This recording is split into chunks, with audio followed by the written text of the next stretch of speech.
this is the example that I just briefly introduced last class. We have a case where private market transactions are happening, which end up having some pretty serious spillover effects on people that were not directly involved in that transaction. So I guess directly you can think of suppliers of fertilizer, suppliers of nitrogen and phosphorus fertilizer were selling that fertilizer to farmers. Farmers were applying it to their fields. That fertilizer ran off the fields into Lake Erie kind of gradually over the course of a summer as rainstorms happened and washed it into the lake. So there's transactions between the fertilizer suppliers and the agricultural producers themselves.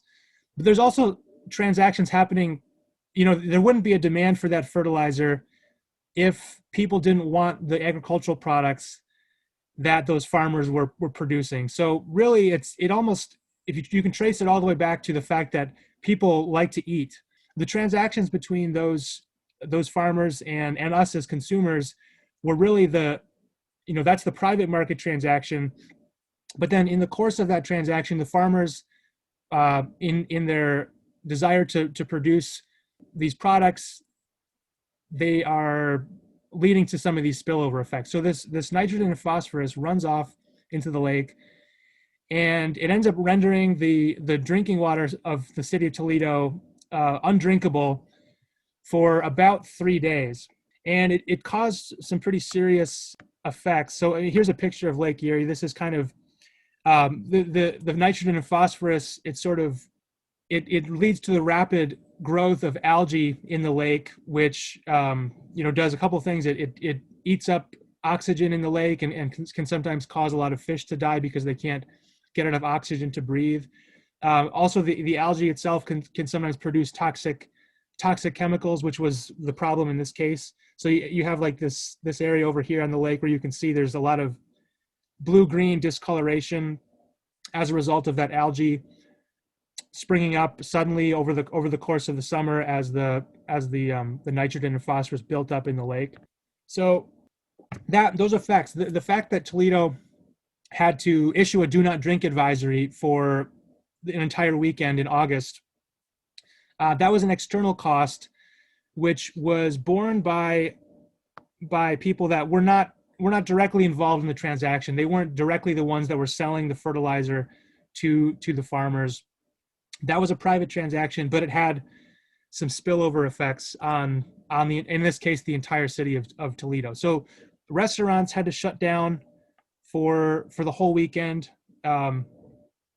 There's in grocery stores, wherever you had produce that was coming into contact with this contaminated water, those produce items had to be discarded. So there was a huge number of products that were just had to be thrown away for safety reasons.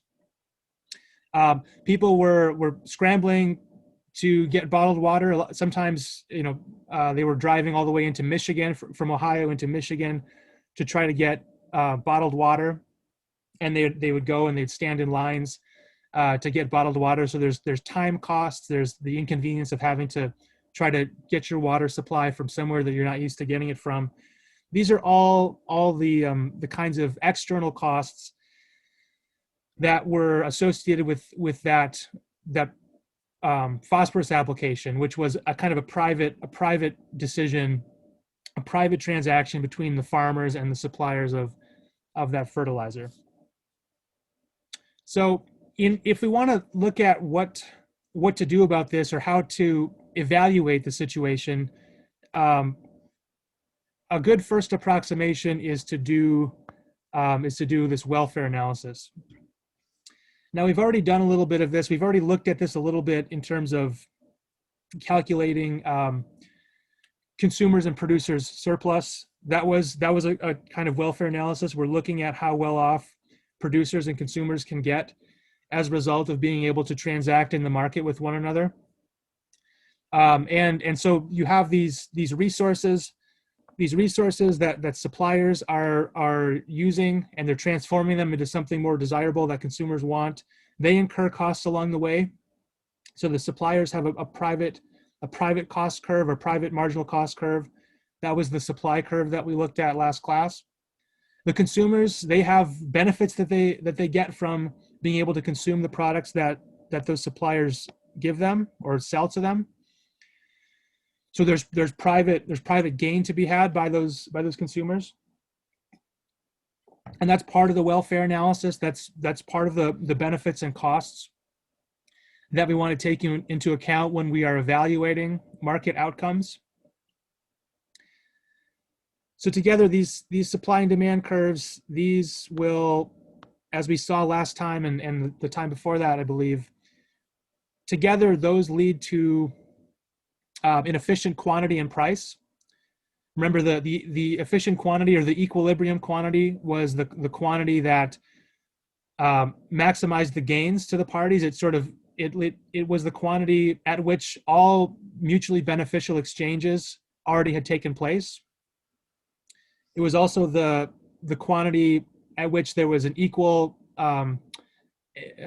where the quantity demanded was equal to the quantity supplied. So the price that emerged in that market was the price that made suppliers want to sell exactly the same amount that consumers wanted to buy. So these are the private benefits of the transaction. Let me just for the sake of review here. So we have a supply curve, which is private marginal costs. We have a demand curve, which is private marginal benefits. We can give some names to some of these areas here. So just to kind of review from last time, because this is going to be critical as this graph gets more complicated. It's really important that we understand just some of the fundamental pieces of information that we can get from a graph like this. So if we have area A, B, and C here, these are different areas that are underneath these curves. We can try to figure out what the total benefits to consumers are, total cost to producers. We can look at what the transfer of money is. Let's just take a second and review that. So let's start with the total benefits to consumers. What are the areas that would represent the total benefits to consumers for consuming QM? QM would be the market equilibrium quantity. Would it be B and C? That's part of it. There's another part too, though. And A. And A, that's right. Yep. So A, B, and C. Why is A also part of that? Is it because they're all underneath the demand curve? Exactly. So the demand curve is the maximum willingness to pay. So it's B and C is under the demand curve, but there's also, when you consume these units between 0 and QM, you'd be willing to pay, especially for these units off to the left, on the left-hand side of this, you're willing to pay quite a bit more than the actual price. You're willing to pay more than what you actually have to pay. And so that's still a benefit to you to be able to consume those goods up to the point where you'd be still willing to pay something for them. So the total benefits includes everything up to the top of the demand curve. Yep. So A, B, and C is are the total benefits to consumers. Total cost to producers. Anybody remember what area represents the total cost to producers of QM? Is it B and C? Or is it just C? Just C. Yeah, B. So B is above the supply curve. So the supply curve gives you the marginal cost, and so just the stuff that's underneath the supply curve is the costs that the suppliers incur for producing QM. So we have, if we're keeping track of this at home, we have total cost to producers equals C. So those are A, B, and C are the total benefits to consumers. That's all of the area beneath the demand curve up until QM. total cost to producers, that's just area C. That's the area below the supply curve up to QM. And then in this market, we have a price that has emerged, an equilibrium price, PM. That's the price that's charged for every unit of the good. And so the total amount of money that's being exchanged is PM, the unit price, times the quantities, times the number of units that are sold. So PM times QM. If you think about that geometrically, that's the area of this rectangle. This entire rectangle would be given by PM times QM. And so B plus C, that's the transfer of money that's occurring between consumers and producers. You'll notice here in this market transaction, both suppliers and consumers are able to make themselves a little bit better off, because if you look at this, consumers benefit to the tune of A plus B plus C, but they only have to pay B plus C. So they have to pay some amount of their total benefit, but they don't have to pay the entire thing. So what they capture above and beyond what they have to pay is area A. And so that's what the surplus is. Similarly, in exactly the same way, the producers have to incur costs in the amount area C. They receive payments B plus C from consumers. So they have to incur cost C. They receive B plus C, and so they receive more than the cost they have to incur themselves, and they end up capturing a little bit extra benefit for themselves, and that's the producer's surplus. So that's area B. So just going back to the producer's surplus is just this B portion, and then the consumer surplus is the A portion. Okay, so that's I wanted to go over that just one more time, because that's it's going to get a little bit trickier in the next step, and just understanding that fundamental idea is going to help a lot when things start to get a little bit more tricky. Okay, so keep that stuff in mind. Now, here's the tricky part. We had, in our previous example, we were sort of implicitly assuming that the only costs that mattered were these private marginal costs.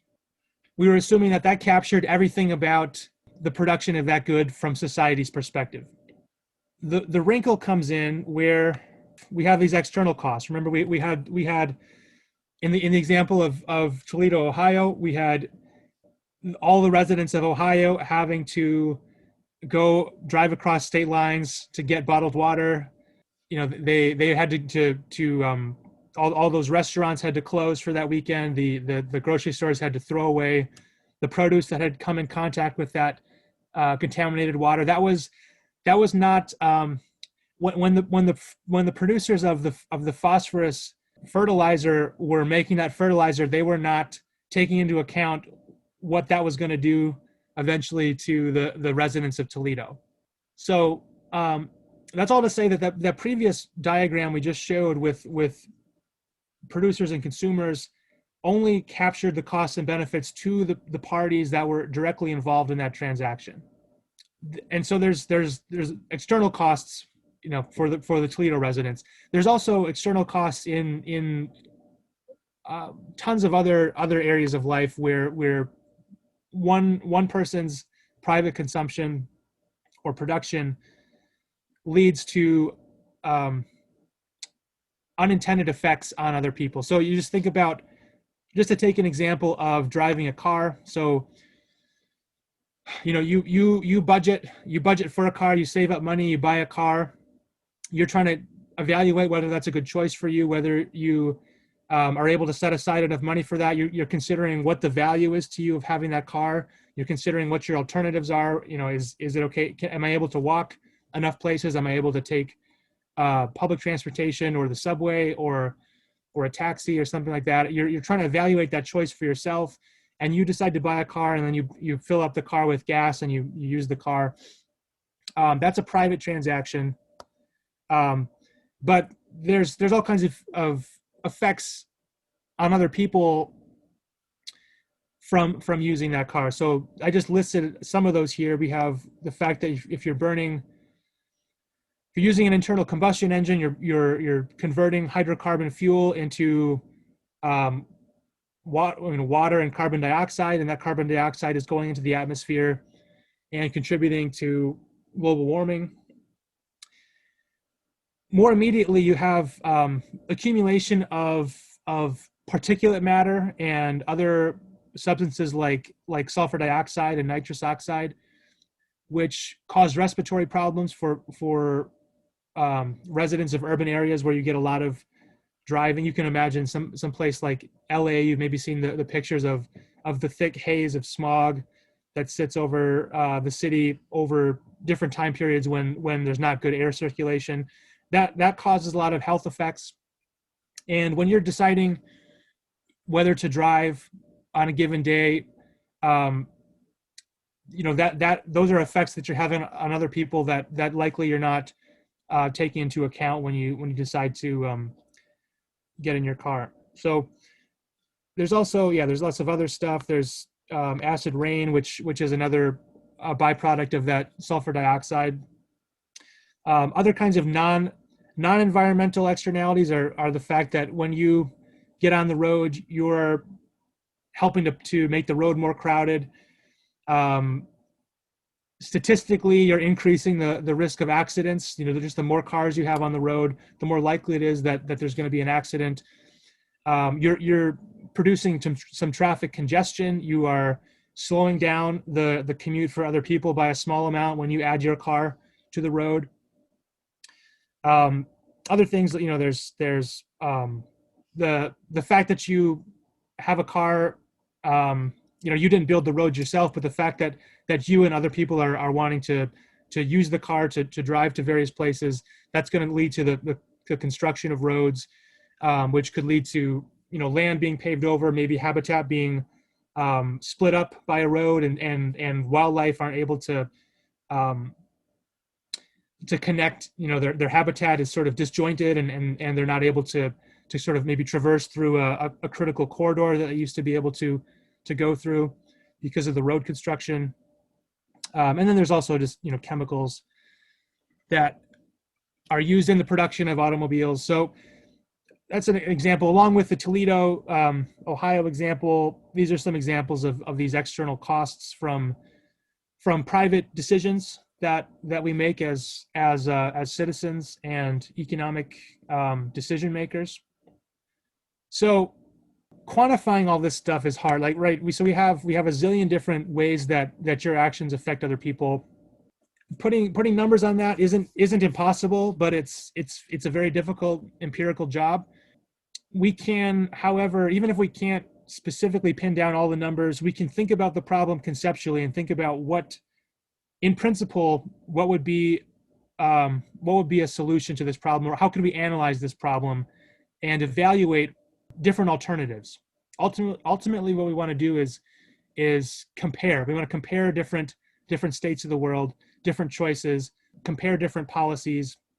If we implement this policy, what can we expect to be the benefits of that relative to the status quo?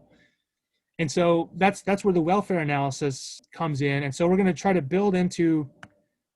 Remember, we had our welfare analysis here that we did for a private market. Just the transactions between suppliers and consumers. Now we want to think about what that analysis would look like, building in some of the other stuff, some of these other external costs. So the first step is just to realize that each unit of production has some additional cost associated with it that wasn't accounted for by the suppliers themselves. So the suppliers were thinking about their labor costs, their materials costs. They were thinking about their electricity costs and their rent, but they weren't taking into account the other costs that were going to be imposed on other people as a result of people consuming their product. So we can represent this by a marginal external cost curve. So the height of this line here represents the extra cost for each unit of the good that's sold, the extra cost on somebody else that's associated with the sale and the use of that good. In this case, the way I've drawn it is just a flat line. This is just implicitly assuming that each unit of the good has exactly the same cost as the previous unit. So you crank out another unit, you just produce exactly the same external cost as you did before. You just have identical effects. Each subsequent unit has identical effects on these other parties. So we had if we want to build in that external costs, if you remember, we have our standard graphs here of marginal cost. That's sort of the private supply. We have marginal benefits. That's demand. Remember, this marginal cost curve up here only accounted for the costs that the suppliers themselves were incurring, their labor costs, their materials costs, electricity, etc. However, we have each unit, if you remember from a previous slide here, each unit produced a little bit of external damage. So we can actually, from the point of view of society, we can actually incorporate that into the private cost curve. It's just another cost, just the same way that labor and materials is a cost. This is also a cost, and we can, for each unit of Q, we can understand that each unit that's produced here is producing a little bit of an extra cost above and beyond what those private what the resource costs were for the suppliers themselves. And each unit of this quantity that's produced, like we said before, under this assumption, each unit is having exactly the same external damage. So every unit, this unit of Q has a little bit of a higher cost than what's given by the supply curve. This unit of Q double bar has a little bit of a higher cost than what was given by the supply curve. And so we could trace out, we could apply that extra cost to every unit, and what we get is a new supply curve, or a new marginal cost curve, which incorporates not just the private cost but also the external costs. And for our purposes, we're going to call that a social marginal cost curve. So SMC stands for social marginal cost. Okay, so we've taken into account the fact that the supplier's marginal cost curve was not capturing everything that we're interested in. We can correct it. We can say there's a little bit more cost than just that private supply curve, and so we can end up with a new curve, the social marginal cost curve, which is going to lie above the marginal cost curve. Okay, so now let's try to compare. We can compare the outcomes. We can evaluate the well-being or the total benefits and costs underneath. We can evaluate the welfare for different quantities. Let's consider QM. So QM is that's the quantity that would result from the private market equilibrium. That's the quantity that would result from simply letting suppliers and consumers transact with one another. They're going to transact until the marginal cost is equal to the marginal benefit. So that QM is the quantity that would result in a unrestricted market. Now let's just think about what the costs and benefits are associated with that outcome. Okay, so ultimately what we want to do is compare QM and this other quantity Q star. And I chose Q star. So Q star is a little bit lower than QM. I chose Q star. Q star wasn't an arbitrary choice. That was chosen because that was the point at which the demand curve intersected the social marginal cost curve. So just a preview of kind of what the concept is here. Remember, in a private market, the quantity that maximized the benefits, the total benefits, was the quantity at which marginal benefits equaled to marginal costs. We have the same principle if we want to incorporate more stuff into the supply curve or the marginal cost curve. The efficient quantity in a social sense is going to follow exactly the same principle. The efficient quantity is going to be the point at which the social marginal costs are equal to the marginal benefits. So that's this left-hand dot here, where the yellow line intersects the turquoise line, and I'm going to call that quantity Q star. And so that's going to sort of be our target, or we're going to compare that outcome with the previous outcome. So let me shrink this down just a tad. All right, let's try to think about what the benefits are to various parties at these different quantities. So let's do QM first. So benefits, so total benefits, those are captured by the demand curve. So the area beneath the demand curve or the marginal benefit curve, that's going to represent total benefits. So at QM, let's look at QM. We have A plus B plus C plus E plus D. So that's given by this entire area beneath the demand curve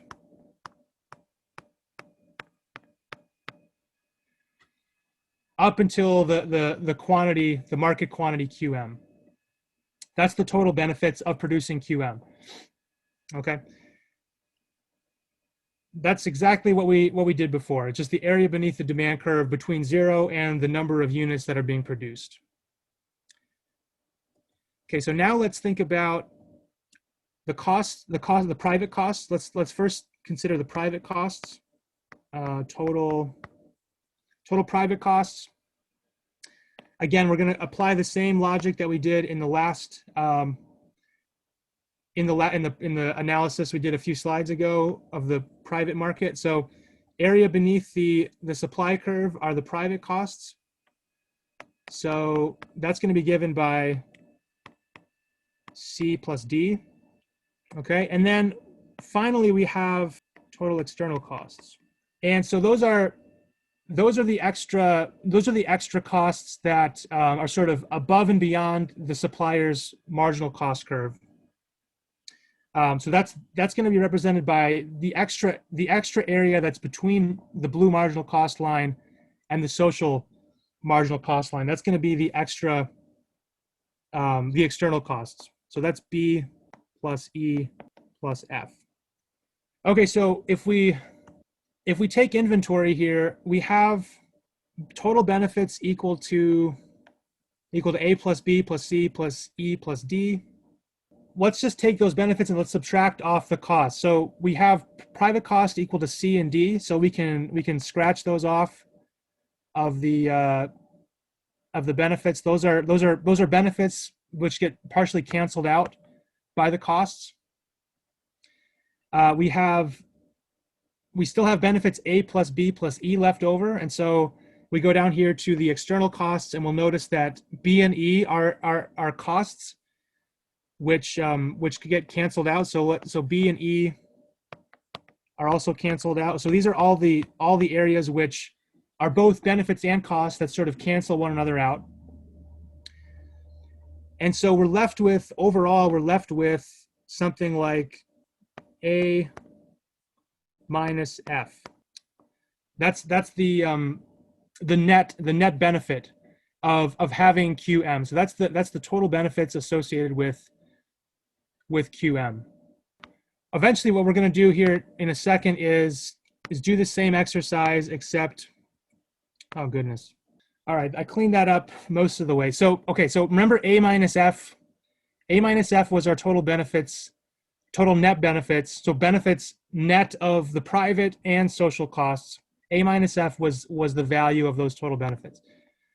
Now let's consider Q star. So Q star is what we're going to look at next. Under Q star, the total benefits to consumers, those are going to be given by this trapezoid here. It's the area beneath the demand curve up from 0 to Q star. So that's A plus B plus C. The private costs in this case, these are a little bit less than before. These would just be area C. So remember, we're just producing it. We're considering Q star. Q star, the private costs are just area C. It's the area beneath the supply curve up until the relevant quantity, which in this case is QC. So private costs are C. And then the external costs are the area between the social marginal cost curve and the private marginal cost curve. By definition, remember, we added on the external costs to the marginal cost curve in order to get the social marginal cost curve. So the area between those represents the external costs. So that's going to be given by B. And so that's the area between social marginal costs and private marginal costs between 0 and Q star. It's going to apply to all the relevant units that are being produced. And remember, Q star is the quantity that we're looking at right now. So under this, we're evaluating the welfare or the well-being of consumers, producers, and other people at QM and at Q star. So if we add these up, we have total benefits equal to A plus B plus C, private costs equal to C. So if we want to subtract those off and sort of net those out, we can cross those off there. External costs are equal to B, and so we have those down here for external costs. We also have those as a benefit, so those part of those benefits are canceled out by some of the external costs. And finally, we're left with A. So our total benefits net of all the relevant costs are A under Q star. So under Q star, we have sort of net benefits equal to A. If you remember from the last part of this, we had total benefits under QM was equal to A minus F. So A is larger than A minus F, meaning that we have more. We've improved. Meaning basically we've improved the situation. We've improved the situation under Q star relative to QM. We've reduced the quantity. We've essentially reduced the quantity of production of something that was having some excess cost on other people. We've reduced that by an amount which has improved overall well-being to society. So the total benefits, I guess you could represent these as this area A is kind of that's the benefits under Q star, the net benefits under Q star. And then the area F, that's what gets sort of subtracted. So this area F represents losses. Basically, the area F represents losses, net losses as a result of overproduction. So for all the units between Q star and QM, notice that for all the units between Q star and QM, the social marginal cost is higher than the marginal benefit. So the cost to society for all those units, when you add up the resource cost, the labor cost, and the external cost, the cost to society of those units exceeds what people value those units at. And so that's a loss. If you're producing something where the costs are higher than the benefits, you're throwing money away essentially. So F is sort of the amount that you're throwing away as a result of producing QM. F is the amount you're throwing away as of producing more than is socially optimal. When you move from QM to Q star, you sort of eliminate that loss. You don't engage in that wasteful, costly activity anymore. You sort of restrict yourself and you say, this activity was a waste. I'm going to stop doing that. And by stopping that activity, to a certain degree, you eliminate that excess cost, and overall you're better off as a result of that. You get to capture all of area A, and you don't have to subtract area F from that. Okay, so that's kind of the way to formally analyze externalities, which is using the same techniques that we used for analyzing private markets, but it's applying it to a new scenario where we have not just private costs, but also social costs.